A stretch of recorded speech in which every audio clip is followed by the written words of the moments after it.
Alright, what is up, guys? I've noticed with my controller, my Xbox button is sticking. And, well, it was sticking. I went ahead and fixed it. But I want to go ahead and show everyone because I realized after I put it all back together that I looked on YouTube and I didn't find any videos that really helped me with the home button itself. It was with, the triggers or how to change out the D-pad or some of the other buttons. And this is also a wired controller, so it's not a wireless one. It doesn't take any batteries. And I also realized that I didn't see any videos whatsoever on the wired controllers. They were your standard Xbox, Microsoft issued controllers. So I just want to go ahead and walk you guys through what I did to get my home button, which you see doesn't stick anymore, works.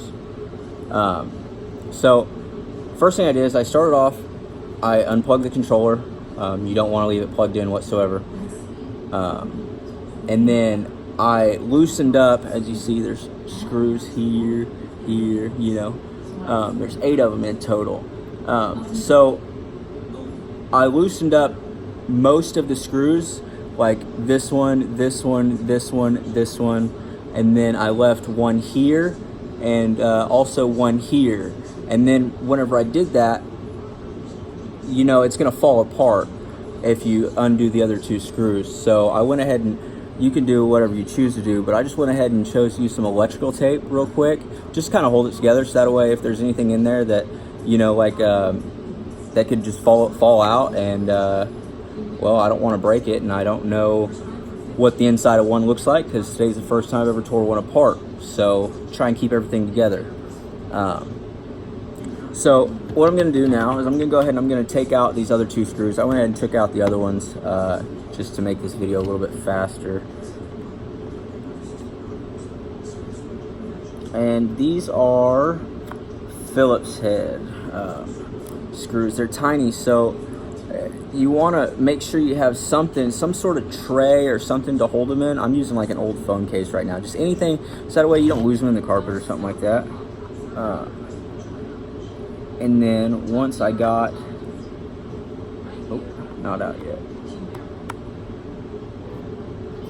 Okay. Now that I have this screw out, I'm gonna go ahead and take the tape off real quick.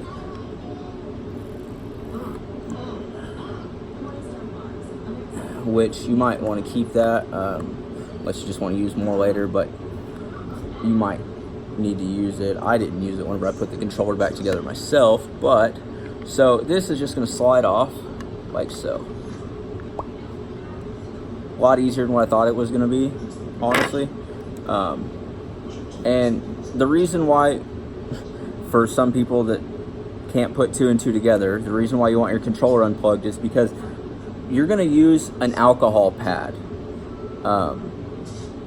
Alcohol, it dries up pretty quickly, but it's still a liquid, and liquid and electricity obviously don't mix. But I do advise that you get like a cotton ball, and you can use 70 proof alcohol, 80 proof alcohol, it don't matter. But I do advise that you get a damp cotton ball or a Q-tip, and then you also get a dry one, something that you can just go back and kind of clean it up with. It will evaporate fairly quickly, so it's not like a super needed thing, but it is, recommended, I would say. And these guys do come out, by the way, so just beware of that. But what I did is I don't know if you can see it here.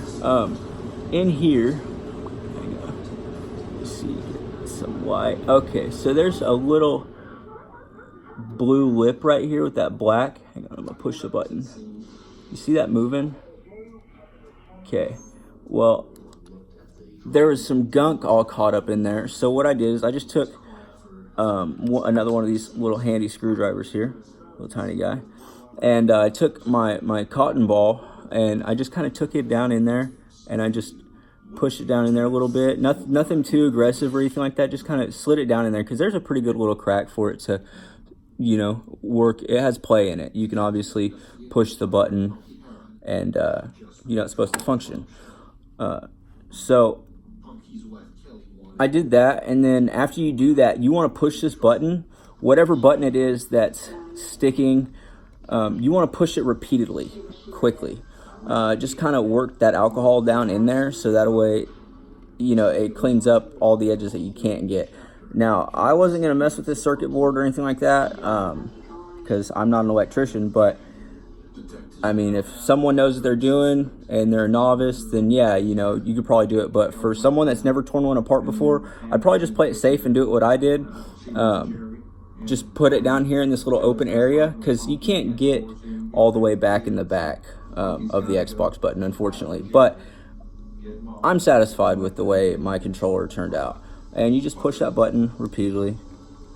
And as you see, you don't stick anymore.